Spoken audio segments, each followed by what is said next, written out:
ஏழு தலைமுறைகள் பாரம்பரியமிக்க ஒரே சித்த மருத்துவ ஸ்தாபனம் சேலம் சிவராஜ் சித்த வைத்தியசாலை. இப்பொழுது சேலம், ஈரோடு, சென்னை, ஹொசூர், திருப்பத்தூரில் தினசரி மருத்துவரை சந்திக்கலாம். தொடர்புக்கு 9842722500. 2 ஸ்பூன் போதும் உங்க பிரச்சனைகளை கட்டுப்படுத்த. லயன் டேட் சிரப், தினமும் 2 spoon lion date syrup. Lion date syrup. Cookery சேனலை பார்த்து யார் வேணாலும் சமையல் பண்ணலாம். ஆனா சுவையான சமையல் பண்றது எப்படி? நான் இதயம் நல்லெண்ணெயில சமையல் பண்றேன். ஆஹா ஓஹோன்னு பாராட்டுறாங்க. நீங்களும் இதயம் நல்லெண்ணெயில சமையல் பண்ணுங்க, பாராட்ட வாங்குங்க. தினம் தோறும் வாங்குவே இதயம். சார், இப்போ இந்த பிளவு இல்லை ஒருங்கிணைப்பு, இந்த ப்ரெஸ் மீட் என்டிஏ கூட்டணியில் எந்த விதமான பாதிப்பு ஏற்படுத்தும்? ஏன்னா இந்த 3 பேருமே பிஜேபிக்கு பயங்கர லாயலிஸ்ட்டாக இருந்தவங்க. திரு டிடிவி அவர்கள் 2024 என்டிஏவோடய இருந்தார். இது வரைக்கும் என் ஃபஸ்ட் சாய்ஸ் என்டிஏன்னு தான் சொல்லிக்கிட்டு இருக்காரு. திரு ஓபிஎஸ் அவர்களும் தெரியும் பிஜேபிக்கு ரொம்ப லாயலிஸ்ட் அப்படின்னு. செங்கோட்டையன் அவரும் லாயலிஸ்ட்டாக தான் இருந்திருக்காரு. ஸோ இப்போ என்டிஏ கூட்டணியில் இது எந்த விதமான பாதிப்பு ஏற்படுத்தும்? Unless until there is a court order or election commission's intervention. அது தவிர ஏடிஎம்கேங்கிறது ஒரு இடத்துல இருக்க போது, திரு எடப்பாடி பழனிசாமி தான் இருக்க போது. திரும்பவும் இவர்கள் எல்லோருமே சேர்ந்து பாஜகவை சப்போர்ட் பண்ணுங்க, எங்களுக்கு கைடு பண்ணுங்கன்னு போகிறாங்க. அது திரும்பவும் பாஜக வந்து தலையிட்டு கையை முறுக்குது, காலம் முறுக்குதுன்னு ஒரு அவப்பேர் அவங்களுக்கு வரப்போகுது. என்னுடைய கணக்கில் அவர்கள் வந்து அவருடைய வேலையை அவர்கள் பார்த்துட்டு, நீங்கள் வந்து ஏடிஎம்கே ஒன்றா இருங்கப்பா, இல்லாட்டி வந்து தனி அலையன்ஸாவது வாங்கப்பா, பட் எல்லாருமே எலெக்ஷனை வந்து ஒன்றா சந்திக்கணுங்கிற அண்டர்ஸ்டாண்டிங் வரணும். அதுதான் பிஜேபி லெவலாக இருக்கணும். பிஜேபி வந்து ஒவ்வொரு பிளவுக்கும் ஒவ்வொரு ப்ரெஸ் மீட்டுக்கும் அவங்க வந்து விளக்கம் கொடுத்துட்டு இருந்தாங்க. அவங்க சொல்லிட்டு இருந்தாங்கன்னா பின்னாடி இந்த இயக்கிற மாதிரி அவங்க வந்து சேர்க்கறது தான் பிஜேபி நோக்கம்னு வச்சுக்கோங்க. அப்படி தான் நம்ம நினைக்கணும், அப்படி தான் இருக்குது. அப்போ நீ சொன்னால் கேட்குறான்ல, அப்போ நீ ஏன் சொல்ல மாட்டேன்னு அடுத்து கேட்பாங்க. உங்களுக்கு புரியுங்களா? அப்போ நீ சொல்லாமல் இருக்கிற நீ தான் தூண்டி விட்டியாம்பாங்க. அந்த கேள்வி மாதிரி அந்த எல்கேஜி படத்தில் ஒரு டைலாக் வரும். உங்களுக்கு பிடிச்ச உணவு எது அப்படின்னா கேசரி அடிப்பாங்க. கேசரி வந்து ஆரஞ்சு கலர், ஆரஞ்சு வந்து காவி கலர், காவி கலர் வந்து பிஜேபி. அப்போ நீங்கள் பிஜேபி ஆவாங்க. எங்க கேசரி பிடிக்கும்னா இப்படி அவங்க அப்போ ட்விஸ்ட் பண்ணிட்டு போகிறதுக்கான வாய்ப்பு நிறைய. அப்போ நீங்கள் சொன்னால் அவங்க கேட்டாங்கல்ல, அப்போ இப்போ நீங்கள் சொல்லலைல்ல, அப்போ நீங்கள் புலவு போகிறத விரும்புறீங்களான்னு கேட்பாங்க. உங்களுக்கு புரியுங்களா? அப்போ வந்து ஏடிஎம்கேவுடைய விவகாரத்தில் பிஜேபி தலையிடாமல் இருப்பது நல்லது. தலையிடுவதாக இருந்தால் இல்லைங்க, எங்களுக்கு வந்து திமுக ஆட்சியில் காலி பண்ணணும், அப்போ நாங்கள் வந்து தலையிட்டு தான் நாங்கள் அப்படின்னு நினச்சாங்கன்னு அவர்களுக்குள்ள ஒரு அமிக்கபிளான சொல்யூஷனை பார்த்து எலெக்ஷனுக்கு முன்னாடி முடிக்கிறது நல்லது. ஏடிஎம்கே பிஜேபி அலையன்ஸ் வந்து 2025 டிசம்பரில் கூட அமைஞ்சிருக்கலாம். ஏன் அது வந்து ஏப்ரலே அமைஞ்சதுன்னா, இந்த மாதிரியான சின்ன சின்ன மோதல்கள், விரிசல்கள், உரசல்கள் எல்லாமே சரியாகி ஒரு அண்டர்ஸ்டாண்டிங்கில் வந்து ஜெல் ஆகணும் அப்படிங்கிறக்காக தான். இப்போ திரு நயினார் நாயந்தன் அவர் வளர்ந்த பிறகு அவர் வந்து ரொம்ப கிளியராக இருக்காரு. எந்த விதமான காம்ப்ளிகேஷன்ஸும் கன்ஃபியூஷன்ஸும் இல்லை, அவங்க ஜெல் ஆயிடுச்சு. அப்போ இது ஜெல் ஆயிடுச்சு, மற்றெல்லாம் போயிருந்தா பிரயோஜனம் இல்லையே. அப்போ எல்லாமே சேர்ந்து ஒன்றா இருக்கணுங்கிறது அங்கே ரொம்ப முக்கியம். அப்போ பிஜேபி தலையிடுவதற்கான தேவை இருக்கிறது. தலையிடாமல் இருப்பது நல்லது. தலையிட்டால் ஒரு மிட்வே கண்டுபிடிக்க நல்லது. ஏன்னா அவங்க வந்து இப்போ ஒரு சைடு எடுக்க முடியாது. சைடு எடுத்தாங்கன்னா அது எந்த சைடு எடுத்தாலும் சரி, that will lead to more complications, more split. அப்போ அவர்கள் வந்து ஒருங்கிணைக்கிற அந்த எதால் ஒட்ட வைக்க முடியும்னு ஒன்று இருக்குங்க. அந்த உள்ள பேஸ்ட் வந்து எனக்கு கண்ணாடிக்கு வேற, இரும்புக்கு வேற, மரக்கதவுக்கு வேறு, அந்த மாதிரி வேறு வேறு. அது மாதிரி இவர்கள் வந்து இந்த இடத்துல வந்து என்ன எதை வச்சா அங்கே ஒட்ட வைக்கலாங்கிற பார்க்கணும். நான் எப்பயுமே இந்த இதான் வச்சுருப்பேன், இதை வச்சு தான் ஒட்ட வருமானா அது வந்து பிரயோஜனப்படாமல் போகலாம். நீங்கள் வந்து சொன்னீங்க டிடிவி அண்ட் சசிகலாவுக்குமே ஈக்குவேஷன் இன்னும் சரியாக இல்லை அப்படின்னு சொன்னீங்க. பட் அந்த ப்ரெஸ் மீட்டில் அவரே கிளியராக சொல்கிறாரு, சசிகலா எங்களோட தான் இருக்காங்க, காலதாமதம் ஆனதால் தான் இங்கே வர முடியல, அவங்க எங்களோட தான் இருப்பாங்கன்னு சொன்ன உடனே அங்கே சின்னம்மா வாழ்க அப்படிங்கிற கோஷம்லாம் வருது. ஸோ கிளியர்லி அவங்க திரும்ப தேர்தல் களத்துக்கு வரத்துக்கான அறிகுறி எல்லாம் தெரியுது. அதில் புரிஞ்சுக்க வேண்டியது என்னென்னா, திருமதி சசிகலாவுக்கும் திரு டிடிவிக்கும் ஒரு நல்ல ரிலேஷன்ஷிப் இல்லை அப்படின்னா பகையாடுறாங்கன்னு இல்லை. அவர்கள் முன்னாடி வந்து திரு டிடிவி அவர்கள் என்ன சொல்கிறாங்களோ அதுதான் திரும்ப சசிகலா கேட்டுருந்தாங்க. திரும்ப சசிகலாக்கான குட்வில் தான் எல்லாமே திரு டிடிவி செஞ்சுட்டு இருந்தார். 2021 எலெக்ஷன் போது திரு டிடிவி சொன்ன சஜஷன்ஸை அவங்க ஏற்றுக்கல. அவங்க நான் பாய்காட் பண்ண போகிறேன், திரும்ப சேர போகிறேன்னு சொல்லி நிறைய கொடுத்தாங்க. அவர் வெளியே வந்துட்டு அந்த டீனர் வீட்டிலேருந்தே வெளியே வந்துட்டு இந்த மாதிரி நான் சொன்னேங்க கேட்கலங்க, அவங்க இஷ்டங்க, நான் கம்பல் பண்ண முடியாதுங்கன்ட்டு வெளியே வந்துட்டார். அதுக்கப்புறம் தான் அவர் அம்மா மக்கள் முன்னேற்ற கழகம் தனியாக ஒரு கட்சி ஆரம்பிக்கிறார். அதுக்கு முன்னாடி அவர் வந்து நம்ம வந்து தனி ஒரு கட்சியாகவே நம்ம கொண்டு போயிடுறோம், அவங்க வேறு ட்ராக், அவங்க வந்து ஏடிஎம்கே ரீட்டைன் பண்ணுறதுக்கு அவங்க பார்க்குறாங்க, நம்ம அந்த பிஸ்னஸ்லாம் போக முடியாது, நம்ம தனி கட்சி ஆரம்பிச்சிடுவோங்கிற அந்த இடத்துல நகருது. அப்போ திரும்ப சசிகலாவுக்கும் இவங்களுக்கும் உறவினர்கள், உண்மையான சின்னமாக அவருக்கு தான், உண்மையான சித்திங்கிற அவருக்கு தான். மற்றவங்களுக்குலாம் வந்து அப்படியே சின்னமாக சொல்லி பழகிட்டாங்க. திரு டிடிவிக்கு தான் உண்மையான சின்னமாக திரும்ப சசிகலா. ஸோ அவர்களுக்குள்ள பகை கிடையாது, அவர்களுக்குள்ள நல்ல உறவும் கிடையாது. அவங்க வந்து அவங்க என்னென்னு இருக்கிறாங்க. இப்போ அதான் உங்களுக்கு முதல்ல சொன்னேன், இப்போ வந்து அவங்க திரும்ப சேரக்கான வாய்ப்பு இருக்குது. Priority matters. இப்போ வந்து நம்ம எல்லாம் ஒன்றா இருப்போம், அப்போ தான் அந்த வந்து இபிஎஸ்ஸை சேலஞ்ச் பண்ணலாம்னு நினச்சிருக்கலாம். அதனால அவங்களுக்குள்ள இருக்கக்கூடிய டிஃபரன்ஸ் ஆஃப் ஒப்பீனியனை ஓரம் கட்டி வச்சுக்கிட்டு அது மாறிடுச்சுன்னு இல்லை, அது சரியாயிருச்சுன்னு இல்லை, இடையில வந்து பேச்சோடு நடந்துச்சு இல்லை, அவங்க அந்த பிரச்சனை அப்படியே இருக்குது. அதை அப்படியே ஓரம் கட்டி வச்சுட்டு இப்போ வேற விஷயத்தில் ஃபோக்கஸ் பண்ணுறாங்க. அவ்வளோ அந்த சைடில் அந்த ஈகோவை தளர்த்திட்டாங்க. ஆமாம், இந்த பக்கம் வந்து ஒரு பானை செஞ்சுட்டு இருக்கிறாங்க, அதுக்கடையில் ஒரு விளக்கு செய்யறதுக்கான ஆர்டர் வருது, பானை அப்படியே ஓரம் கட்டிட்டு விளக்கு செஞ்சுட்டு இருக்காங்க. இந்த ஃபோக்கஸ், இந்த ப்ரையாரிட்டி மாதிரி இருக்குது. அப்போ பானை உடஞ்சிருச்சா பானை முடிஞ்சிருச்சாங்கிறது இல்லை, பானை ஓரமாக இருக்குது. அப்போ இங்கே வந்து விளக்கில் ஃபோக்கஸ் பண்ணாங்க. அவர்கள் வந்து தேக ஷிஃப்ட் ஃபோக்கஸ். அதுதான் நான் திரு இபிஎஸ் சொல்ல, இங்கே ஃபோக்கஸ் வந்து டிஎம்கே ஆட்சியை தொடர வைக்கணுமா மாற்றணுமாங்கிறது தான். அதுக்கு நீங்கள் என்ன செய்யணுமோ அது உங்களுடைய பாடு. இல்லை எங்களுக்கு வந்து ஏடிஎம்கே தக்க வைக்கிறது தான் இப்போ ஃபோக்கஸ்னா நம்ம அங்கே சொல்கிற குணம் இல்லை. அவருடைய ஃபோக்கஸில் அவர் சரியாக இருக்கார். நம்ம ஏடிஎம்கே தக்க வச்சு தான் கிடைக்காத இல்லாட்டி ஏடிஎம்கே கைவிட்டு போயிருக்குங்க அப்படின்னா அதுதானே முக்கியம். அண்ணா அவர்கள் ஏற்கனவே வந்து சொன்னது போல் முதல்ல நாடு இருந்தால் தான் ஓடு மாற்ற முடியும், நாடு இருந்தால் தான் வீடு, வீடு இருந்தால் தான் ஓடு. அப்போ நான் ஓடு மாற்றணுமானா மாற்றணும், ஆனால் வீடுன்னு ஒன்று இருந்தால் தான் ஓட மாற்ற முடியும். அது திரு அண்ணா அவருடைய ஸ்டேட்மெண்ட். அது போல இவங்க ஃபோக்கஸ் வேறையா இருக்குது, இவங்களுடைய ப்ரையாரிட்டி வேறையா இருக்குது. அது நம்ம வி கேனாட் ஹெல்ப். சரி, இப்போ அவர் ஏடிஎம்கே தான் வேணும்னு ஃபோக்கஸ்டாக இருந்து இவங்க போனால் போகட்டும் அப்படின்னும் 2026 எலெக்ஷனை ஃபேஸ் பண்ணுறாருன்னா, நீங்களே சொல்லியிருக்கீங்க இந்த எலெக்ஷனில் இபிஎஸ் தோத்துட்டாருன்னா கட்சி உடஞ்சிரும் அப்படின்னு. அப்படி இருக்கும்போது அவர்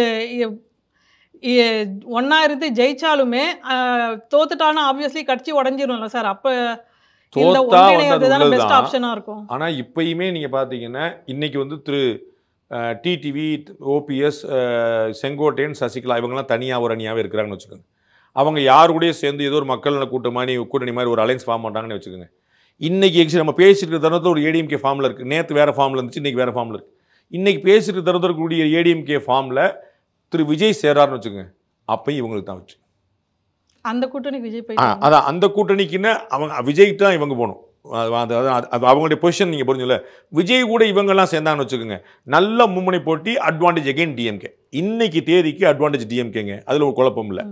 மும்முனை போட்டியாக மாறிச்சுன்னா again advantage DMK. Advantage DMK எங்கே மாற ஒரே வாய்ப்பு இருக்குது அப்படின்னா திரு விஜய் அவர்கள் ஏடிஎம்கே பிஜேபி கூட்டணி சேர்ந்தா தான். அது இப்பயும் தொடரும். இன்னைக்கு திரு செங்கோட்டையன் அவர்கள் இந்த மாதிரி ஒரு முடிவு எடுத்த பிறகும் விஜய் அவர்கள் வந்து ஏடிஎம்கே கூட சேர்ந்துட்டாங்கன்னா கம்ப்ளீட் சினாரியோ மாறும். அன்னைக்கு இந்த கூட்டணி தான் வெல்லும், திமுக கூட்டணிக்கு வெல்ல வாய்ப்பு கிடையாது. இவருடைய நிலைமையும் பரிதாபமாக தான் இருக்கும். இன்னைக்கு ப்ரெஸ் மீட்டில் இபிஎஸ் அவர்கள் என்ன சொல்லியிருக்காருன்னா, களையெல்லாம் எடுத்தால் தான் பயிர் நல்லா வளரும், ஸோ இருக்கிற களையெல்லாம் எடுத்தாச்சு, இனிமேல் பயிர் நல்லா வளரும் அப்படின்னு சொல்லியிருக்காரு. அண்ட் தாவேக்காவோட இது வரைக்கும் நாங்கள் கூட்டணி பேச்சுவார்த்தை நடத்தலை, அவங்களும் எங்களோட பேச்சுவார்த்தை நடத்தலை அப்படிங்கிறத தெளிவுபடுத்தியிருக்காரு. ரெண்டு கேள்வியாக புரிஞ்சுப்போம். ஒன்று, களை எடுக்கிறது அப்படின்னா முதல்ல அது களைதானா அப்படின்னு பார்க்கணும். ஊடு பயிரெல்லாம் களைன்னு நினச்சிட்டாங்கன்னா விவசாயம் சரியில்லைன்னு அர்த்தம். தென்னை மரத்துக்கு இடையில் தேர் ஓடணும்னு சொல்லுவாங்க. ரெண்டு தென்னை மரத்தை எங்கே நடணும் அப்படின்னா, தென்னை மரம் இப்படி இருக்கும், அதில் வந்து கிளைகள் வந்து இவ்வளோ தூரம் பரவி வரும். அப்போ இந்த பக்கம் பரவி ரெண்டு கிளைகளும் ஒன்றுக்கு ஒன்று முட்டக்கூடாது, அது ஒட்டணும், முட்டக்கூடாது. அந்த அளவுக்கு நெருங்கி வரணும். அப்போ அவ்வளோ தள்ளி இருக்கணும். அப்போ வந்து பழமொழி ஊரில் என்ன சொல்லுவாங்கன்னா, தென்னைக்கு இடையில் தேர் ஓடணும் அப்படின்னு, அவ்வளோ அகலாக இருக்கணும்னு சொல்லுவாங்க. அப்போ அது கீழே சும்மா விட்டுருக்க மாட்டாங்க, நிறைய ஊடு பயிர் விட்டுருவாங்க. அடுத்தது நான் தென்னை மரம் தானே வச்சேன், இங்கே என்ன பூரா இங்கெல்லாம் பருத்திலாம் உள்ளே உட்காந்துருக்குன்னு சொல்லி நான் பிடிங்கி விட்டேன், களை எடுத்துட்டேன், அது வேறு விஷயம். So first we have to identify whether it's கலை, அது கலையா அப்படிங்கிறத முதல்ல முடிவு. அதுக்கப்புறம் களை எடுத்தீங்களாங்கிற முடிவு பண்ணும். அப்போ நாம் வந்து ஒரு கையில் ஒரு புண்ணு வந்திருக்கு அப்படின்னா அந்த புண்ணு அகற்றுறதா கையகற்றுறதான்னு பார்க்கணும். இந்த மாதிரி நிறைய காம்ப்ளிகேஷன்ஸ் இருக்குது. இது கலை தானா இல்லையாங்கிறது ஜெயிப்பு தோப்பை பொறுத்து தான். ஆஃப்டர் ஆல் தீஸ் திங்ஸ் திரு எடப்பாடி பழனிசாமி ஜெயிச்சிட்டார்னு வச்சுக்கோங்க, 2026 முதலமைச்சர் ஆயிரம் வச்சுக்கோங்க, அவர் நான் அன்றே சரியான முடிவு எடுத்தோம்னு அவர் சொல்ல போகிறார். எல்லாரும் மூக்கில் வரல வச்சு என்ன பயங்கரமாக நல்லா இருக்காரு, நேரம் நல்லா இருக்குன்னு சொல்ல போகிறாங்க எல்லாரும், இன்க்ளூடிங் அவர் சொல்லர். அவர் தோத்துட்டார்னு வச்சுக்கோங்க, அன்னைக்கே சொன்னோம்ல அப்படின்னு எல்லாரும் சொல்ல போகிறாங்க. அப்போ எது தீர்மானிக்குது, எது மாற்றி பேச வைக்கணும்னா ரிசல்ட். அப்போ ரிசல்ட்டை நோக்கி அவங்க நகரணும். கண்ணுக்கு தெரிஞ்ச சில ஃபார்முலா இருக்குது, எல்லாமே தெரியும். இங்கே பார்த்தீங்கன்னா அசிஸ்டன்ட் டைரக்டராக இருந்து 8-10 வருஷம் கற்றுக்கிட்டு சினிமாவில் வந்து டைரக்டராக வரவங்க இருக்கிறாங்க. மணிரத்னம் போல, லோகேஷ் கனராஜ் போல நிறைய பேர் வந்து யார்ட்டையும் அசிஸ்டண்டாக இல்லாமல் நேராக வந்து படம் பண்ணுறாங்க. ரெண்டு பேருமே ஷைன் பண்ண தானே செய்கிறாங்க. அப்போ இப்படித்தான் போகணுமா அப்படித்தான் போகணுமாங்கிற திரு எடப்பாடி பழனிசாமி ஒரு புது வழியை கண்டுபிடித்து நான் ஜெயித்தே திரும்ப ஜெயிக்கலாம், ஜெயிக்க மாட்டார்னு சொல்கிறதுக்குல நம்ம இன்னைக்கு இருக்கக்கூடிய ட்ராக் ரெக்கார்டை வச்சு சொல்கிறோம். ஹிஸ்ட்ரியை பார்த்தா ஃபியூச்சர் தெரியும் சொல்லுவோம்ல. அப்போ நம்ம என்ன நினைக்கிறோம், ஹிஸ்ட்ரியை பார்க்கணும். அப்போ இவர்கள் பிளந்து கொண்டே போவது அவர்களுக்கு நல்லதல்ல. இவ்வளோதான் எளிமையான பாயிண்ட். அது வந்து இது வந்து சாதாரணமாக அரித்மெட்டிக் கணக்கு, அதில் யாருக்கும் புரியாது. விஜய் அவர்கள் சேர்ந்தாருன்னா இன்னமும் கூட இவங்களுக்கு தான் வெற்றி வாய்ப்பு. விஜய் அவர்களோட இவங்க சேர்ந்தாங்க, திரு செங்கோட்டையன் அவங்க கண்டுக்கோ சேர்ந்தாங்க அப்படின்னா அது திருப்பி விஜய்க்கு அவங்களுக்கு நல்ல ஓட்டு கிடைக்கும், அவருக்கு வந்து ஒரு மும்முனை போட்டி கிடைக்கும். நாளைக்கு நீங்கள் டிவியில் வந்து 2026 எலெக்ஷனில் போடும்போது திரு எடப்பாடி பழனிசாமி ஃபோட்டோ, திரு விஜய் ஃபோட்டோ, திரு ஸ்டாலின் ஃபோட்டோ மூணு சேர்த்து பண்ணிக்கும். ஸோ தமிழ்நாடு காணாத வலுவான மும்முனை. ஆமாம், இல்லை மும்முனை போட்டி வலுவாடிக்கணும். அணியாக நான் சொல்கிறேன், தனியாக நிற்கிறது வந்து அண்ணன், அணியாக நிற்கிறது வந்து இவங்க மூணுன்னு வச்சுக்கிட்டிங்கன்னா அப்போ ஒரு மும்முனை போட்டி வலுவாக நிற்கும் அந்த இடத்துல. அப்போ திரு சீமானவர்கள் ஆட்சி பிடிப்பார் நீங்கள் சொல்ல மாட்டீங்கல்ல, தம்பியாக இருக்கிற நானே சொல்லலை, அவ்வளோ. அப்போ நம்ம என்னென்னா அப்போ யார் வந்து ஒரு அணியாக போட்டிடான்னு பார்த்து இந்த மூணு நிற்கும். அப்போ அகைன் திருப்பி அட்வான்டேஜ் வந்து டிஎம்கேக்கு தான் நிற்கும். அப்போ வந்து இவங்க இந்த கூட்டணியோட விஜய் சேர்ந்தாலும் அட்வான்டேஜ் டிஎம்கே தான். திரு செங்கோட்டையன், திரு டிடிவி, திரு ஓபிஎஸ், திருமதி சசிகலா அவர்கள் திரு விஜயோட சேர்ந்தாலும் அட்வான்டேஜ் டிஎம்கே. Clear win. இப்போ வரைக்கும் ஒரு வார்த்தையோட பயன்படுத்த நல்லா புரிஞ்சுங்க. திரு விஜய் அவர்கள் இங்கே சேர்ந்துட்டாருன்னா ஏடிஎம்கே வின்ஸ். உங்களுக்கு புரிஞ்சுங்க. இல்லை கண்ணா பின்னாடி போய் நிற்குதுன்னா we have to wait and watch.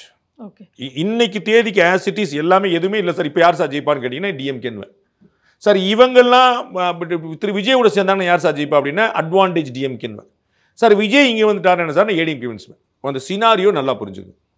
இன்னொரு ஸ்ட்ராங்கான வேர்டு யூஸ் பண்ணுறாரு சார் இபிஎஸ் அவர்கள். இவங்க 3 பேருமே திமுகவோட பி டீம் அப்படின்னு யூஸ் பண்ணுறாரு சார். அதான் எகைன் அது ரிசல்ட்டுக்கு பிறகு தாங்க சொல்ல முடியும். திரு எடப்பாடி பழனிசாமி அவர்கள் தலைமையிலான அதிமுக வெற்றி வாய்ப்பை இழந்துருச்சுன்னு வச்சுக்கோங்க. திரு எடப்பாடியை பி டீம்னு ஏடிஎம்கேல நிறைய பேர் சொல்ல போவாங்க. எடப்பாடி அவர்கள் திமுக பி டீம் அப்படின்னு நிறைய பேர் சொல்லுவாங்க. நாங்கள் அன்னைக்கு என்ன நான் திரும்ப சொல்கிறேன், அதிமுகவில் நிறைய பேர் எல்லாரும் ஒன்றிணைன்னு நினச்சிட்டே இருக்கிறாங்க. அவங்க எல்லாரும் சொல்கிறதுல திரும்ப சசிகலா, திரு டிடிவி, திரு ஓபிஎஸ்லாம் இருக்கிறாங்க. இன்னைக்கு புதுசாக திரு செங்கோட்டையன் அங்கே போயிட்டார். அப்போ இவங்க எல்லாருமே நான் சொல்லி நீங்கள் யூ நேம் இட், யாரெல்லாம் நீங்கள் பெரிய தலைவர்கள் அதிமுகவில் ஒரு சவுண்ட் இருக்குது, ஒரு வாய்ஸ் இருக்குன்னு நினைக்கிறீங்களோ அவங்க எல்லாருமே ஒன்றிணையணும்னு நினச்சிட்டு இருக்காங்க ரியல் மீன்ஸில். ஆனால் ஏற்கனவே சொன்னது போல் அவங்களுக்குலாம் வந்து அதிமுகவா ஒரு தனிநபரான்னு பார்க்கும்போது அவங்க ரெட்டலை வேணும், கரவோட்டை வேட்டிக்கணும். திரு ஓபிஎஸ் அவர்களுக்கு என்ன நிலைமை ஆகிப்போச்சுன்னா கரவேட்டி கட்டக்கூடாதுன்னு சொல்லிட்டாங்க. அதெல்லாம் அவங்களால ஜீர்ணிக்க முடியாது. அவங்க காலம் பூரா அப்படி வாழ்ந்தவங்க, புரியுங்களா? ஏடிஎம்கேன்னு தான் ஊரில் வந்து அவ்வளோ பண்ணிட்டு இருந்தவங்க. அப்போ அவங்கள ஏடிஎம்கே கரவேட்டி கூடான they can't survive, they can't live, அந்த மாதிரி நிலைமை. அதனால அவங்க வந்து அமைதியாக இருக்கிறாங்க. ஆனால் அவருடைய ஆதரவு சசிகலா பக்கம் இருக்கலாம். அது எல்லாமே ரிசல்ட்டுக்கு பிறகு தான் தெரியும். இவ்வளோக்கு அப்புறம் திரு இபிஎஸ் ஜெயிச்சிட்டாருன்னா இபிஎஸ் ராஜதந்திரின்னு சொல்லுவாங்க. தோத்துட்டாருன்னா நான் அதுதான் சொன்னேன், கட்சி உடையும் சொன்னதுக்கான காரணம் இதுதான். நாங்கள் தான் அன்னைக்கே சொன்னோம்லங்க நீங்கள் பிடிவாதம் பண்ணி இப்படி பண்ணிட்டீங்கன்னு. நான் பல முறை சொன்னேன் 2019, 2021 அதிமுக தோல்விக்கு திரு இபிஎஸ் காரணம் அல்ல. ஆனால் 24 தோல்விக்கு திரு இபிஎஸ் தான் காரணம். அவர் எடுத்த ஸ்ட்ராங் முடிவு. ஐ வாஸ் ப்ரிவி டு தஸ். எனக்கு வந்து அந்த ஃபர்ஸ்ட் ஹேண்ட் இன்ஃபர்மேஷன் என்று உண்டு. 2024 பிஜேபி கூட்டணிக்கு வர தயாராக இருந்தபோது வேண்டாம்னு தனி வீட்டோ கால் எடுத்தது வந்து அவர் தான். அப்போ அவங்களும் சொல்லுவாங்க ஸோ ஒரு தோல்வி தான் உண்டு. அவர் தான் திருப்பி அதில் உடனே சரி பண்ணிட்டார். உடனே டக்குன்னு பிஜேபியில் சேர்த்துக்கிட்டாரு, ரொம்ப முன்னாடி சேர்த்துக்கிட்டாரு. Is going in the right track. அப்போ மிச்சம் இருக்கிறவங்களையும் சேர்த்துக்கிட்டாங்கன்னா அவங்களுக்குலாம் ஓகே சார். இதில் இந்த கூட்டணியோட விஜய் சேர்ந்தாரு அப்படின்னா அந்த கூட்டணியில் காங்கிரஸ் வந்து சேர்றதுக்கு வாய்ப்பு இருக்கா சார்? எய்தர் விஜய் தலைமையில் காங்கிரஸும் சேர்ந்து இருக்கக்கூடிய ஒரு கூட்டணி, அல்லது அதிமுக பாஜக தலைமையில் விஜய் கூட்டணி. ஸோ அதிமுக பாஜக காங்கிரஸ் அப்படி ஒரு காமெடிலாம் எதிர்பார்க்க வேண்டியதில்லை. பாஜக இருக்கிற இடத்துல அதிமுக காங்கிரஸ் வராது. பாஜகவை 2026 தேர்தலில் அதிமுக கழட்டி விடாது. ஸோ விஜய் வர்றாரு அப்படிங்கிறதுனால விஜய் சேர்த்துக்கிறேன், பாஜக கழட்டி விடுறேன் அப்படிங்கிறது 2026 திரு எடப்பாடி எடுக்க மாட்டார். ஸோ அவங்க எல்லாருமே யூனிஃபைடாக தான் எடுக்க பார்ப்பாங்க. காங்கிரஸ் பேசிகிட்டு இருந்து அவங்க வந்து டிஎம்கேல இன்னும் 2 பேர் சேர்ந்துருவாங்கன்னா திரு விஜய் ஒரு கால் எடுக்கலாம். பட் நான் அறிந்த வகையில் now Vijay is moving towards ADMK BJP alliance நான் நினைக்கிறேன். அது இன்னும் எப்படி ஏன்னா தொண்டர்கள் வந்து அப்படி நினைக்கிறாங்க, எனக்கு ரொம்ப கன்ஃபார்மாக தெரியும். நிறைய பேர் பேசும்போது நிர்வாகிகள், தொண்டர்கள், 2ஆம் கட்ட தலைவர்கள்லாம் வந்து திரு விஜய் அவர்களை முதலமைச்சர் ஆக்கணும் அப்படிங்கிறது 2வது கட்டமாக வச்சுக்கிட்டு திமுக தோற்கடிங்கிறத முதல் கட்டமாக வைக்கிறாங்க. ஏற்கனவே சொன்ன அந்த ஃபோக்கஸ் தான், ப்ரையாரிட்டி தான். இவ்வளோ நேரம் சொன்ன இதற்கு முன்னாடி விஜய் தொண்டர்களுடைய ப்ரையாரிட்டி வந்து அவரை முதலமைச்சர் ஆக்குவதாக இருந்தது. இப்போ அவங்களுடைய ப்ரையாரிட்டி வந்து திரு ஸ்டாலினை முதலமைச்சர் வந்து இறக்கிறதா இருக்கு. அந்த ப்ரையாரிட்டி கோல் போஸ்ட் மாறுது. அதனால அவர்கள் வந்து அந்த தொண்டர்களுடைய மனநிலையை ஏற்றுக்கொண்டாருன்னா திரு விஜய் இந்த பக்கம் வரக்கூடிய வாய்ப்பு இருக்கு. அப்போ விஜய் அவர்கள் இந்த பக்கம் வந்தாருன்னா after all this turbulence and turmoil அவர்கள் வந்து ஏடிஎம்கே பிஜேபி சர்வே பண்ணுறதுக்கு சக்ஸஸ் பண்ணுறதுக்கான ஸ்பேஸ் இருக்கு. அது இல்லைன்னு 3வது அணி அமையும்னா அந்த ஸ்பேஸ் ரொம்ப கம்மி, ஹைலி காம்படிட்டிவ். இப்போ திரு டிடிவி அவர்களுக்கு இந்த மூடு தெரிஞ்சிருக்காதுன்னு நினைக்கிறீங்களா சார்? விஜய் வந்து இன்க்ளைனிங் டுவர்ட்ஸ் இந்த அலையன்ஸ் தான் அப்படின்னும் போது இபிஎஸ் ஈஸியாக ஜெயிச்சிருவார் விஜய் வந்தா அப்படின்னும் போது அப்போ இவங்க 3 பேரோட பொலிட்டிக்கல் கரியர் பெரிய கொஸ்டின் மார்க் ஆகிடலாம். அவங்க எந்த பக்கம் போகிறதுன்னு தெரியாமல் அதெல்லாம் யாருமே இன்னும் இறுதி முடிவு எடுக்கல. திரு டிடிவி தினகரன் கூடயே திரு விஜய் அவர்கள் பேசிகிட்டு இருக்கார். ஓகே, திரு டிடிவி தினகரன் கூடயே திரு விஜய் அவர்கள் பேசிகிட்டு இருக்கிறார். அவங்க வந்து ஆள் அனுப்புகிறாங்க, பேசுகிறாங்க, வைக்கிறாங்க, எல்லாருமே எல்லாரோடையும் பேசிகிட்டு இருக்கிறாங்க. யாரும் முடிவு எடுக்கலை. திரு இபிஎஸ் சொன்னார் இல்லையா, இது இன்னைக்கு நடந்த விஷயம் இல்லைங்க, ரொம்ப காலம் நடந்துட்டு இருக்குன்னு சொன்னார்ல. ஏன்னா ஒரு நாளில் வந்து அண்ணே நீங்கள் வந்துட்டீங்களா, நானும் தேவர் ஜெயந்திக்கு வந்து நீங்களும் வந்தீங்களா அப்படின்னு யாரும் ஷாக் ஆகலாம். நான் இத்தனை மணிக்கு வர்றேன், நீ இத்தனை மணி எல்லாம் பேசி வச்சு வந்தது தான். திரும்ப சசிகலா டிராஃபிக்கில் மாட்டாங்க, இல்லாட்டி அதுவும் சேர்ந்துருக்கும். ஸோ 4 பேர் வேறு வேறு திசையிலேருந்து வந்து நின்று ஒரே இடத்துல மதுரையிலேருந்து சந்திச்சுட்டு இங்கே பரமக்குடி போகிறது வந்து அப்படி எதேச்சியாக நடந்த ஒரு விஷயம்லாம் ரொம்ப வெல் பிளான்டு. அப்போ இதுக்கு முன்னாடி நேற்று உங்கள்கிட்ட செங்கோட்டையன் சொன்னாரா நான் வந்து அங்கே போகிறேன்னு. எல்லாரும் சிபி ராதாகிருஷ்ணன் இந்தியாவுடைய துணை குடியரசுத் தலைவர் வந்து அவங்க வராருன்னு நினச்சிக்கிட்டு இருக்காங்க. இந்த பக்கம் வேற ஒன்று ஓடி ஹைலைட் ஆகி ஓடிட்டு இருக்கு. உங்களுக்கு புரியுங்களா? அப்போ இது எல்லாமே உள்ளே பேசிட்டு இருக்காங்க. அப்போ எல்லாருமே எல்லாருடைய காங்கிரஸ் பேசி எப்படி சொன்னீங்க? காங்கிரஸ் அலைன்ஸ் வந்துமா வராங்க எப்படி கேட்குறீங்க? அப்போ டிஎம்கே வந்து ஏன் வந்து கை நம்மளை விட்டு போயிடாது, ராகுல் காந்தி என்னுடைய சகோதரர், இதெல்லாம் ஏன் நடக்குது? So every one knows that every one talking to every one, அது எல்லாருக்குமே தெரியும். அப்போ எது ஃபைனல் காலாக இருக்குதுங்கிறது ஒன்று. அதில் வந்து பிரதானமாக திரு விஜய் அவர்கள் கையில் இருக்குது. அவர் நகர்த்த ஒரு மூவ் மொத்த கேமையும் மாற்றி வைக்க வாய்ப்பு. அப்போ இந்த ஓரளவுக்கு ஹை ரிஸ்க் எடுத்திருக்காங்க இவங்க 3 பேர்னா, செங்கோட்டையன் அவர்கள், ஓபிஎஸ் அவர்களாவது ஓரளவுக்கு எண்ட் ஆஃப் தர் பொலிட்டிக்கல் கெரியரில் இருக்காங்கன்னு நினைக்கலாம் சார். பட் டிடிவி அவர்களுக்குலாம் இன்னும் போக வேண்டிய டிஸ்டன்ஸ் ஜாஸ்தி இருக்குல்ல. அப்போ அவர் இந்த அளவுக்கு ஹை ரிஸ்க் எடுத்திருக்காருன்னா இதுக்கு பின்னாடி ஒரு ஸ்ட்ராட்டஜி இல்லாமல் இருக்குமா சார்?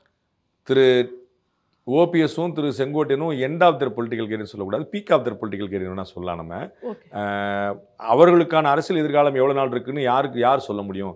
திரு மல்லிகார்ஜுன கார்கேயோட வயசு என்ன? அவர் காங்கிரஸ் கட்சியோடைய ஆல் இண்டியா பார்ட்டி லீடர். அவர் வந்து பைபாஸ் சர்ஜரி பண்ணுறாரு, ஹாஸ்பிட்டலில் இருக்கார், ஐசியூவில் இருக்கார், காலையில் எந்திரிச்சு மாநாடு போயிட்டு இருக்கார்.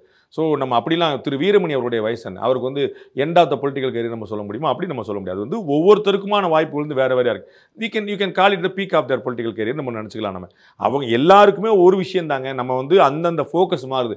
யாருமே இன்னும் 20 வயசு இருப்போமா, இன்னும் 30 வயசு இருப்போமா அப்படிங்கிறலாம் யாரும் பார்க்க மாட்டாங்க. அடுத்த தேர்தல் உண்டு, அதெல்லாம் யாரும் இந்த தேர்தல் என்ன செய்யுது அவ்வளோதான், அந்த ஃபோக்கஸில் தெளிவாக இருப்பாங்க. இன்னைக்கு அவங்களுடைய ஃபோக்கஸ் மாறி இருக்குது. திரு எடப்பாடி பழனிசாமிக்கு ஒரு பாடம் கற்பிக்க வேண்டும் என்று இவர்கள் நினைக்கிறார்கள். அது வந்து இவர்களுக்கான பாடமாக வரப்போதா, அவர்களுக்கான பாடமாக வரப்போதாங்க ரிசல்ட் பார்த்தா தெரியும். இப்போ ஒரு புத்திசாலித்தனமான முடிவாக 2026 எலெக்ஷனில் ஜெயிக்கணும் அப்படின்னா திரு எடப்பாடி பழனிசாமி அவர்கள் எந்த மாதிரி முடிவு எடுத்தால் நல்லா இருக்கும் சார்? அது வந்து அவருடைய அரசியல் ஸ்ட்ராட்டஜிஸ்டாக நான் வந்து என்ன அப்படி நான் சொல்கிறேன். அது வந்து யார் என்னென்ன செய்யணுங்கிறது வந்து அவரவர் பல ஆயிரம் கோடி செலவழித்து வச்சுருக்கிறாங்க. அப்படி அந்த இடத்துல நம்ம போகும்போது நம்ம பார்த்துக்கலாம். நம்முடைய வேலை கிடையாது. அவரவர்கள் செய்வது சரியாக தப்பாக நம்ம வந்து சொல்லுவோம். ஒரு சாதாரணமான வெளியில் இருக்கக்கூடிய ஜேர்னலிஸ்ட்டாக அது என்னென்ன செய்யணுங்கிறது ஸ்ட்ராட்டஜிஸ்ட். உங்களுக்கு புரிஞ்சுங்க, அந்த அனலிஸ்ட்டுக்கும் ஸ்ட்ராட்டஜிஸ்ட்டுமான அந்த வித்தியாசம் பார்த்துக்குங்க. என்னென்ன செய்யணுங்கிறது நெரேட்டிவ் செட் பண்ணுறது, அது நாளைக்கு நடக்க போகிற சம்பவத்தை தீர்மானிக்கிறது. நாம் அந்த இடத்துல செய்யலை, நம்ம அந்த வேலையும் இல்லை. நாம் நடந்தது சரியாக தப்பான்னு நம்ம போஸ்ட்மார்ட்டம் பண்ணுறோம். இது சரியாக முடியுதா, சரியாக முடியல, நமக்கு வந்து இது சரியாக முடியாதுன்னு தோணுது. இந்த மாதிரி ஒவ்வொருத்தராக போயிட்டே இருந்தாங்கன்னா that is not good for ADMK. அதை நம்மளால் சொல்ல முடியும். That is going to happen. நாளைக்கு அவர்கள் ஒன்று சேர்ந்துட்டாங்கன்னா நல்லதுன்னு அவங்களும் சொல்ல போகிறோம், அவ்வளோதான். ஸோ நடந்ததுடைய விளைவுகள் என்ன அப்படின்னு சொல்கிறோமே தவிர, நடக்க போகிறது என்ன அப்படின்னு சொல்லி சொல்கிறோமே தவிர, நடக்க வேண்டியது என்னன்னு நம்ம சொல்லலாம். ஓகே, இப்போ இந்த பிளவை வந்து டிஎம்கே எந்த அளவுக்கு என்ஜாய் பண்ணுவோம் சார்? நான் வந்து தமிழக முதலமைச்சருடைய 14 விழாவிலே சொன்னேன். இந்த வார்த்தை இன்றைக்கும் பொருந்தது. ஷோ அவர்கள் வந்து முகமது துக்ளக் படத்தில் சொன்ன டயலாக் ஒன்றுமே இன்றைக்கும் பொருந்ததும்பாங்க. அது மாதிரி வந்து முதலமைச்சருடைய பிறந்தநாளில் மார்ச் ஏப்ரல் நான் சொன்ன விஷயம் வந்து இன்றைக்கும் ஓடிட்டு இருக்கு. எதிரணி வந்து ஐபிஎல் மாதிரி மாறி இருக்கு. எந்த டீமில் எந்த பிளேயர் வராருன்னு தெரியல. விளையாடுற எல்லா பிளேயருடைய கேமும் வந்து டிஎம்கேக்கு சாதகமாக அமையுது. அவ்வளோதான். நீங்கள் பார்த்துருப்பீங்கல்ல, கொல்கத்தா தோத்து பாம்பே ஜெயிச்சு மெட்ராஸ் விழுந்து அப்படி பார்த்தா பூனே ஜெயிச்சிருவாங்கன்னு சொல்லுவாங்க. ஏதோ ஒன்று, அதான் பூனே ஒன்றுமே செஞ்சிருக்க மாட்டாங்க. இவங்கெல்லாம் பண்ணிட்டு இருக்க வேலையில் அது ஒன்று ஜெயிக்கும். அதை மாதிரி வந்து அவர் எடுக்கக்கூடிய முடிவு பூரா திமுக சாதகமாக இருந்தால் துர்காம்மாவுடைய அவங்களுடைய பிரார்த்தனைலாம் பழிக்குது நம்ம வந்து நினச்சிக்கணும். அவ்வளோதான். வேறு அவங்களுடைய தீவிரமான பக்தியாக இருக்காங்க, அவங்களோட பிரார்த்தனை பழிக்க நினச்சிக்க வேண்டிய வேறு சொல்ல முடியாது. ஸோ இப்போ செங்கோட்டையன் அவர்கள் அதிமுக விட்டு போயிட்டாரு, அமமுகவில் அஃபிஷியலாக ஜாயின் ஆகிட்டாங்கன்னு எடுத்துக்கலாமா சார்? ஓபிஎஸும் இப்போ நம்ம பேசிட்டு இருக்கிற வரைக்கும் நான் வந்து 1 ஹவராக நான் கவனிக்கல. அவரை வந்து அதிமுக விலகினதான் நான் பார்க்கல. இல்லை, நான் அவரை நீக்க துணிய மாட்டேன். ஐ மீன் நான் எதுக்கு பயப்படணும் அப்படிங்கிற மாதிரி நீக்கினால் எனக்கு ஒன்றும் பிரச்சனை இல்லை அப்படின்னு அவர் சொல்லியிருக்கிறாரு. நான் நீக்கிறதுக்கு நான் தயங்க மாட்டேன்னு திரு இபிஎஸ் சொல்லியிருக்கிறாரு. இன்னைக்கு நீக்க மாட்டாங்க, நாளைக்கு நீக்குவாங்கன்னு நினைக்கிறேன். அதுவுமே அவங்களுக்கு ஒரு ஷோகாஸ் நோட்டீஸ் அனுப்ப அவங்களுக்கு நினைவில் இருக்கும். திரு செங்கோட்டையன் அவர்கள் 10 நாள் கழிச்சு சைலண்ட் ஆயிடுவார், வேறு எதுவும் செய்ய மாட்டார்னு நான் சொல்லியிருந்தேன். அதுக்கப்புறம் அவர் சைலண்டாக தான் இருந்தால் பார்க்குறோம். பின்னாடி இந்த வேலையில் நடந்துட்டு இருக்குன்னு நம்ம கவனிக்கிறோம். ஸோ எப்போ எந்த ஆக்ஷன் எடுப்பாங்க அப்படிங்கிறதுல ஒரு கணக்கு இருக்குது. அப்போ நாளைக்கு வந்து செய்யலாம். பட் எகைன் திரு செங்கோட்டையன் வந்து சீனியர் மோஸ்ட் அப்படிங்கிறனால அந்த பக்கம் பலம் கொஞ்சமாக கூடிகிட்டே போதுங்கனால இது வந்து ஒரு நீக்கமாக நேரடியாக இல்லாமல் ஒரு ஷோகாஸ் நோட்டீஸாக கூட இருக்கலாம். அது வந்து நாங்கள் உங்களை வந்து ஏன் சஸ்பெண்ட் பண்ணக்கூடாது, கட்சியிலேருந்து ஏன் நீக்கக்கூடாதுன்னு ஒரு இருக்கலாம். அது என்ன ப்ராசஸ் பண்ணாங்க, எனிஹவ் தே ஆர் டிட்டாச்ட். அதில் வந்து ஒன்றும் குழப்பம் இல்லை. ஸோ இவர் ரிசைன் பண்ணாரா இல்லையா அப்படிங்கிறது இல்லை. ஒவ்வொருத்தராக போக அது பலவீனம் தான். அது வந்து திரு இபிஎஸ் அவர்கள் உணரணும். இவங்க வெளியில் போய் இவங்களுக்கு ஒரு, நான் ஏற்கனவே சொன்ன போல ஏடிஎம்கே அப்படிங்கிற ஒரு கட்சி சிம்பல், கட்சி ஆஃபீஸ் இதெல்லாம் ஒரு இடத்துல இருக்குது. அது ஃப்ரீஸ் ஆச்சுன்னா என்ன ரிசல்ட்னு யாருக்கும் சொல்ல வேண்டியதே இல்லை. அதுக்கு ஒரு பாதிப்பு ஏற்பட்டுச்சுன்னா அதுக்கும் அதே தான் கதி. ஸோ அதை தக்க வைக்கிற திரு இபிஎஸ் அவர்கள் ரொம்ப ராஜேந்திரமாக திரு ஓபிஎஸ் ஒரு இடத்துல அவர் போர்ட்ரே பண்ணார். கட்சி ஆஃபீஸை உடைச்சாங்க பார்த்தீங்களா அப்படின்னு. அப்போ சாதாரணமாக வந்து ஓபிஎஸ் இபிஎஸ் ஒன்று சேரணும்னு நினச்ச தொண்டர்கள் கூட அது என்னங்க அப்படி பண்ணிட்டாரு, நம்ம இருந்த இடத்த, அம்மா இருந்த இடத்த, தலைவர் இருந்த இடத்த அப்படி போய் செய்யலாமா அப்படின்னு அந்த இடத்துல எல்லாருமே மனசு விட்டு போறாங்க. இன்னைக்கு கூட ஒரு வார்த்தை சொல்லியிருக்காரு சார், ஒரு அதிமுக காரர் திமுக ஜெயிக்கும்னு சொல்லலாமா, அவர் சொல்லியிருக்காரு. அது ரொம்ப முக்கியமான கேள்வி, அதில் நோ டவுட். அது வந்து என்ன திரு செங்கோட்டையன் சொல்றார், நாங்கள் வந்து திமுகவை தோற்கடிக்கிறதுக்காக ஒன்றுன்னு சொன்னோம், அது அப்படியே தொடர்ந்தார். உங்களுடைய முயற்சியின் விளைவு என்னவாக இருக்குதோ அது அப்புறம் அது தெரியாது. ஆனால் நீங்கள் விளைவை முன்னாடியே சொல்லி திமுக ஜெயிக்க போகுது அப்படின்னு சொல்லி சொன்னீங்கன்னா அப்போ அதை தான் விரும்புறீங்களா அப்படிங்கிற ஒரு கேள்வி வருதுல்ல. திமுக ஜெயிச்சிரும் சொல்லி நீங்கள் அப்படி ஒரு பயமுறுத்தல் பண்ண முடியாதுல்ல. அப்போ திமுக ஜெயிக்கணும்னு விரும்புகிறார் அப்படின்னு சொல்லுவாங்க. இப்போ நான் திமுக ஜெயிக்கும்னு சொன்னேன்னா கணிக்கிறேன்னு சொல்லுவாங்க. இப்போ அவர் திமுக ஜெயிக்கும்னு சொன்னார், அது விரும்புகிறான்னு சொல்லுவாங்க. உங்களுக்கு புரியுங்களா? அப்போ அவங்க வந்து காம்ப்ளிமெண்ட் பண்ணுற மாதிரி இல்லை. அப்போ that should not happen. But அண்ணன் எதுக்காக சொன்னார் அப்படின்னு தெரியல, அவர் வந்து சொன்னார். பட் இவர்கள் அதாவது ரெண்டு பக்கமும் நியாயம் இருக்குங்க, ரெண்டு பக்கமும் குத்தம் இருக்குங்க. அவர்கள் வந்து அனுசரித்து விட்டு கொடுத்துட்டு போனாங்கன்னா அவங்களுக்கு நல்லதுங்க. சார், நீங்கள் அரசியலில் வந்து ரொம்ப முக்கியமாக இருக்க வேண்டியது பொறுமை அப்படின்னு சொல்லியிருந்திருக்கீங்க. திரு செங்கோட்டையன் அவர்கள் இவ்வளோ நாளாக நம்ம ஆண்டு விழாக்கு வரும்போதுலேருந்தே அவர் வந்து நான் சிக்கலில் இருக்கேன் அப்படின்லாம் சொல்லிட்டு இருந்தார். ஸோ இவ்வளோ நாளாக பொறுமையாக இருந்து அவர் ரெக்வஸ்ட் பண்ணி ரெபல் பண்ணி நடக்காததுனால தான் இன்றைக்கி இந்த முடிவு எடுத்திருக்காரு.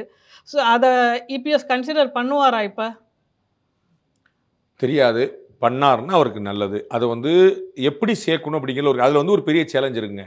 செங்கோட்டையன் அவர்களுடைய கோரிக்கையை ஏற்று அவர் வந்து அதிமுக எல்லாரையும் சேர்த்துடுறோம், இல்லாட்டி கூட்டணி அமைச்சிடுறோம் அப்படின்னு ஒன்று சொன்னார்னு வச்சுக்கோங்க. அப்போ நாளைக்கு செல்லூர் ராஜு அவர்களும் ஒரு பிரச்சனை கிளப்பார். மதுரையில் எங்களுக்கு இவ்வளோ பேர் ஒன்று அப்படின்னு சொல்லிட்டு நாளை கழிச்சு சிவி சொன்ன ஒரு பிரச்சனை கிளப்பலாம். நாளை கழிச்சு வந்து நத்தம் சொல்லாத ஒரு பிரச்சனை, இப்படி ஆளாளுக்கு கொண்டு வரலாம். அப்போ அந்த சங்கடத்தையும் ஒரு யோசிக்கணும். How far we can accept the demand அப்படிங்கள. நீங்கள் டிமாண்டை வந்து புரிஞ்சு ஏற்று நடந்தீங்க அப்படின்னா டிமாண்ட் கூட்டிகிட்டே போகிறதுக்கான வாய்ப்பும் உண்டு. உங்களுக்கு புரியல சார், தலைவர் பெருந்தமே நடந்துக்கிட்டார் அப்படின்னு நினைக்கக்கூடிய வாய்ப்பும் உண்டு. இப்படிலாம் வந்து கையை முறுக்கிட்டே இருந்தால் தான் ஒழுங்காக இருப்பார் அப்படின்னு நினைக்கக்கூடிய வாய்ப்பும் உண்டு. அப்போ ஒரு தலைவராக நீங்கள் வேறு மாதிரி மூவ் பண்ண வேண்டியிருக்கும். நீங்கள் வெளியிலேருந்து எல்லாருமே சொல்லுவாங்க, என்ன இப்படி அடிச்சுட்டா, இந்த மாதிரி பால் வந்து இப்படி அடிச்சிருக்கணும், இப்படி 6 அடிச்சிருக்கணும், ஃப்ரண்ட் ஃபுட் போட்டுக்கணும், பேக் ஃபுட் போட்டுக்கணும் எல்லாம் சொல்லலாம். ஆனால் பிளேயருடைய முடிவு வந்து என்டர்லி டிஃப்ரெண்ட். அது வந்து அந்த இடத்துல பால் வரும்போது எடுக்கக்கூடிய முடிவு. ஸோ திரு எடப்பாடி பழனிசாமி விட்டு கொடுப்பாரா இல்லை, நமக்கு தெளிவாக தெரியக்கூடிய ஒன்று சேர்ந்தா உண்டு வாழ்வு, அவ்வளோதான். ஸோ ஒன்று சேர்றாங்களா இல்லையா நமக்கு தெரியாது. None of our business. Sir, இப்போ இவங்க 2 பேருமே பிஜேபி கிட்ட போவாங்க சமரசத்துக்கு அப்படின்னு சொல்லியிருந்தீங்க. பட் நெக்ஸ்ட்டு 10 days ஃபுல்லாக அவங்களோட ஃபோக்கஸ் வந்து பீகார் எலெக்ஷனில் தான் இருக்க போகுது. அப்போ இந்த நெக்ஸ்ட்டு 10 days ரொம்ப க்ரூஷியல் இல்லையா சார்? அதுக்குள்ளே அதுக்குள்ளே வந்து ஊடகங்களுக்கெல்லாம் கொண்டாட்டம், அதிமுக தான் கண்டென்ட்டு. ஸோ என்ன ஆனாலும் வந்து திமுக பக்கம் போயிடக்கூடாதுல ரொம்ப தெளிவாக இருக்கிறாங்க. நெல் பூரா இப்படி வந்து முளைச்சிட்டு ரோட்டில் முளைச்சிட்டு வருது, அதை பற்றி யாரும் கவலைப்பட மாட்டாங்க. எஸ்ஐஆரில் என்ன பிரச்சனை அதை பற்றி யாருமே கவலைப்பட மாட்டாங்க. சென்சஸ் நடக்க போது அதை பற்றி யாருமே கவலைப்பட மாட்டாங்க. இது எல்லாமே வச்சுட்டு இருப்பாங்க. இவங்க வந்து எப்படியாவது நம்ம வந்து விஜய் வந்து இதுக்கு காரணம், ஏடிஎம்கே வந்து பொழந்துருச்சு, ஏடிஎம்கே வந்து உடஞ்சிருச்சு, இப்படி நம்ம ஃபோக்கஸ் வைக்கிற ஊடகங்களுக்குலாம் ஒரு லட்டு மாதிரி வாய்ப்பை இவர்களே கொடுத்துருக்கிறார்கள். அது வந்து 10 நாள் இல்லை. பிஜேபி எப்பயுமே பொறுமையாக இருக்கிற கட்சி. பிஜேபி வந்து ரொம்ப நிதானமாக செயல்பட கட்சி. அவங்களுக்கு 4 சீட் ரொம்ப அதிகம் உண்டு. அவங்களுக்கு தொலைநோக்கு பார் வந்து they fix the result, then they start the game. முதல்ல வந்து முடிவை தீர்மானித்துட்டு விளையாட்ட ஆரம்பிப்பார்கள். அதனால் வந்து அவர்கள் வந்து நிதானமாக இருப்பாங்க, இந்த மாதிரி உணர்ச்சப்பட மாட்டாங்க. நேற்று சொன்னேன் உங்கள்கிட்ட, நியூஸ் 18 பேட்டியில் கூட்டணிக்கு வருவார்னு சொல்லியிருக்கலாம், வரமாட்டார்னு சொல்லியிருக்கலாம், பொறுத்து வந்து பாருங்கன்னு வச்சிருக்கலாம். ரியல் சஸ்பென்ஸ் அங்கே இருக்குது. அவங்க டிப்ளமேட்டிக் என்ன சொல்கிறாங்க, we will discuss with our alliance and decide. இதுதான் அவங்களுடைய டெமோக்ரஸி. நான் சொல்கிறேன், இவர் வெளியில் பூரா பிஜேபி பற்றி காட்டுற தோற்றம் என்னன்னு பார்க்கணும். அது பூச்சாண்டி கட்சிங்கிற மாதிரி காட்டுறாங்க. பட் அவர் என்ன சொல்றாரு, வெயிட் அண்ட் வாட்ச் சொல்லியிருக்கலாம்ல, இல்லைன்னு சொல்லியிருக்கலாம்ல, ஆமான்னு சொல்லியிருக்கலாம்ல. அவர் எல்லா வாய்ப்பும் விட்டுட்டு we will sit and decide, we will sit and discuss அப்படின்றார். அப்போ அவங்க டெமோக்ராட்டிக்கலாக போகிறாங்க, பொறுமையாக இருக்க ரெடியாக இருக்கிறாங்க. ஏடிஎம்கேவுடைய கன்செப்ட் இல்லாமல் நடக்கக்கூடாது. We have to discuss with ADMK. நீங்கள் மூவ் பண்ணுறீங்களா, நான் மூவ் பண்ணுறாங்களா, அவர் மூவ் பண்ணுறாரா, அது அப்புறம் பார்ப்போம். அப்போ முதல்ல பீகார் எலெக்ஷன் முடியட்டும், நம்ம இதை பார்ப்போம். அதுக்கப்புறம் நவம்பருக்கு அப்புறம் நம்ம இங்கே வருவோம்னு நினச்சிட்டு இருக்காங்க. They are very clear. இந்த பக்கம் குழப்பிட்டு இருக்கிறாங்க. இது வந்து எல்லாருக்குமே தீனி தான். ஏடிஎம்கேலேருந்து பேட்டி கொடுப்பாங்க, அண்ணன் செங்கோட்டையன் சைட்லேருந்து பேட்டி கொடுப்பாங்க. எல்லாரும் ஒரே பேர் நமக்கு கண்டென்ட்டாக போட வேண்டியதான், வீடியோவாக போட வேண்டியதான், ரேட்டிங்காக அல்ல வேண்டியதான். சார், இப்போ விஜய்க்கான ஆப்ஷன்ஸ் இன்னும் கூடிருச்சு இல்லை சார்? முன்னாடி 3 இருந்தது, இப்போ 4 ஆயிடுச்சு ஆப்ஷன்ஸ் அவருக்கு. அவருடைய ஃபோக்கஸை பொறுத்து தாங்க. அவர் வந்து திமுக ஆட்சி வேண்டாம்னு நினைச்சாருன்னா அவர்கிட்ட ஒரு ஆப்ஷன் தான் இருக்குது, என்டிஏ. ஆமாம், நான் வந்து நல்ல ஓட்டு வாங்கணும், என்னுடைய பலம் என்னன்னு நிரூபிக்கணும் அப்படின்னு நினைச்சாருன்னா அவர்கிட்ட மல்டிபிள் ஆப்ஷன்ஸ். ஏன்னா இங்கே போனால் நீங்கள் சொன்ன மாதிரி அவரோட தலைமையில் ஒரு கூட்டணி, முன்னாள் முதல்வர், அவருடைய ஃபோக்கஸ் எல்லாமே அதில் தாங்க சொல்ல முடியும். நம்ம எதில் இருக்குங்கிற பொறுத்து. முன்னாள் முதலமைச்சர் வர வேண்டியதான், டிடிவி வர வேண்டியதான், சின்னம்மா வர வேண்டியதான், எல்லாரும் வர வேண்டியதான். அவங்கெல்லாம் வச்சுட்டு காங்கிரஸையும் உள்ள சேர்த்துக்க வேண்டியதான். ஒரே குஷி தான். ராகுல் காந்தி பிரச்சாரம் பண்ணி அதெல்லாம் ஒன்றும் குழப்பம் இல்லை. அவங்க வந்து இது எதிர்பார்க்காத ஒரு 3வது அணின்னு திரு டிடிவி சொல்லிட்டே வர்றாரு. அது அமையலாம், யாரும் ஒன்றும் இல்லை. அந்த பிளவுபட்ட அதிமுக, காங்கிரஸ், டிவிகேன்னு போட்டு அமையலாம். ஆனால் லாபம் யாருக்குன்னு பார்க்கணும். நீங்கள் எல்லாம் சேர்ந்து நம்ம வந்து இப்போ ஒரு 2024 ஏடிஎம்கே தோத்ததுங்கிற ஒரு பக்கம் வச்சுருங்க, பிஜேபிக்கு வந்து 18% ஓட்டு கிடைச்சது, சூப்பர். என்ன லாபம்? எம்பி கிடைக்கலையே. அப்போ ரிசல்ட் நமக்கு நம்ம எல்லாம் என்ன சொன்னீங்க, அண்ணாமலையா ஜெயிச்சிருக்கலாம், இல்லை ஆதங்கப்பட்டீங்களா இல்லையா, அவ்வளோதானே. அப்போ நமக்கு வந்து அதில் பெனிஃபிட் என்னன்னு பார்க்கணும். அப்போ திரு விஜய் அவர்களுடைய ஃபோக்கஸ் வந்து திமுக ஆட்சியை வீழ்த்துவதாக இருந்தால் அவர்களிடம் ஒரே வாய்ப்பு, அவருடைய வாக்கு சதவீதத்தை அவர் சோதிக்க வேண்டியதாக இருந்தால் அவருக்கு மல்டிபிள் வாய்ப்பு. திரு நயினார் அவர்கள் முன்னாடி சொல்லியிருந்தாரு, தேவைப்பட்டால் நான் டிடிவியோட போய் பேசுறதுக்கும் தயாராக இருக்கேன் அப்படின்னு. இப்போ தமிழக பிஜேபி வந்து அவங்களா ஒரு முடிவு எடுப்பாங்களா, இல்லை they will wait for the high commanders? Tamil Nadu BJP என்றைக்குமே அவங்களா முடிவு எடுக்க முடியாது. அவங்க வந்து அவங்களுக்கு வரையப்பட்ட வட்டத்துக்குள்ளே தான் அவர்கள் விளையாட முடியும். அந்த வட்டம் சின்னது. அதுக்குள்ளே திரு அண்ணாமலை அவர்கள் பயங்கரமாக விளையாண்டார். அந்த போடப்பட்ட சின்ன வட்டத்தில் நல்லா விளையாண்டார். திரு நயினார் அவர்கள் ரொம்ப தெளிவாக இருக்கார், அதில் ஒன்றும் பிரச்சனை. நான் வந்து ஒரு வேறு இடத்துல ஒரு தனிப்பட்ட கான்வர்சேஷனில் சொன்னேன், நயினார் நாகேந்திரனும் அதே மாநில தலைவர் தான், அண்ணாமலையும் அதே மாநில தலைவர் தான். 2 பேருக்குமே லிமிடேஷன்ஸ் ஒன்று, அதிகாரங்கள் யாருக்கும் கூட கிடையாது. ஒரு அண்ணாமலை தலைவராக இருக்கும்போது அதிகாரங்கள் கூட கொடுக்கப்படலை, நயினார் நாகேந்திரன் தலைவரான அதிகாரங்கள் பறிக்கப்படலை. ஆனால் என்ன ஆச்சு அப்படின்னா, ஒரு பேச்சுக்கு பாஸ் நீங்கள் ரூமில் கொஞ்சம் நேரம் வெயிட் பண்ணுங்கள், நான் வந்துடுறேன் அப்படின்னு அகில இந்திய தலைமை சொல்லிட்டு போச்சுன்னா, சரி அண்ணாமலை இந்த ரூமுக்குள்ளே வந்து கம்பு சுற்றுவார், அடித்து நவுத்தி எல்லாம் பண்ணுவார். எல்லாரும் அந்த கண்ணாடியை எட்டி பார்ப்பாங்க, அண்ணாமலை பயங்கர கோவமாக இருக்கார், பயங்கர. ஆனால் அந்த ரூம்குள்ளே தான் இருப்பார். நயினார் நாகேந்திரன் சார் வரேன்னு சொல்லியிருக்காரு, நான் வெயிட் பண்ணி உட்காந்துருக்காரு, அவ்வளோதான். அவர் வந்து அங்கே நம்ம அமித்ஷா வரேன்னு இருக்காரு, என்னை வெயிட் பண்ண சொல்லியிருக்காரு. அவர் அமித்ஷா வரும்போது வரட்டும், நாளுக்குள்ளே இங்கே கம்பு சுற்றுறேன். அப்போ how they play the game, அவ்வளோதான் அங்கே வித்தியாசம். பட் 2 பேருக்குமே லிமிடேஷன்ஸ் ஒன்று. அதனால் தமிழ்நாடு பாஜக வந்து பால் கையை விட்டு போயிடுச்சு. அவங்க வந்து ஏடிஎம்கே ஒன்றிணைக்கிறதுல அவர்களுக்கு ஒரு ரோல் இருக்கிறதா நான் அறியல ஆஸ் ஆஃப் நவ். அது வந்து டெல்லிட்ட தான் அது இருக்கணும், அது ஏதாவது நடக்குதாங்கிறத. ஓகே சார், இதில் என்னோட கடைசி கேள்வி, இப்போ இவங்களோட முயற்சி ஒரு குட்டையை குழப்பி ஒன்றிணைக்கணும் அப்படிங்கிறத நோக்கி போகக்கூடிய ஒரு முயற்சியா, இல்லை நீங்கள் சொன்ன மாதிரி அவங்களோட சுயநலத்துக்கான ஒரு முயற்சியா? ரிசல்ட் தாங்க அதை சொல்லும். எல்லா பொதுநலனுக்கு பின்னாடியும் ஒரு சுயநலம் இருக்குங்க. வெள்ளைக்காரன் நமக்கு வந்து ட்ரெயின் கொடுத்தான் அப்படின்னு அதை பெருமை பேசக்கூடியவர்கள் நிறைய பேர் இருக்கிறாங்க. ஆனால் வெள்ளைக்காரன் அவனுக்காக ட்ரெயின் கொடுத்தாங்கன்னு நம்ம பார்க்கணும். அதோட பெனிஃபிட் இந்தியா முழுக்க கிடைச்சதுன்னு நம்ம மறக்கிறதுக்கு. அப்போ அவர்கள் வெள்ளையாளருக்கு ஒரு சுயநலம் இருந்தது, அதனுடைய பொதுநலமாக நமக்கு நாள் பலன் கிடைச்சது. அப்போ இவர்கள் எல்லா அரசியல்வாதிகள் சுயநலவாதிகள், அரசியல்வாதிகள் சுயநலவாதிகள். அதில் என்ன குழப்பம் உங்களுக்கு? அவருடைய சுயநலத்தில் மக்களுக்கு ஏதாவது பெனிஃபிட் கிடைக்குதாங்கிற பார்க்கணும். அப்போ அவங்களுடைய எல்லாமே வந்து ஒரு லேயர் மாறி இருக்குமே தவிர இங்கே ராமர் அப்படின்னு யாருமே கிடையாது. ஐயோ இவரை மாதிரி ஒருத்தர் உண்டாங்க அப்படின்னு யாருமே கிடையாது. அது எல்லாத்தையும் நிறைய குறைகள் இருக்கு. குணம் நாடி குற்றம் நாடி அவற்றுள் மிகை நாடி மிக உள்ளே எது பரவாயில்ல அப்படின்னு யோசிக்க வேண்டியது, அவ்வளோதான்.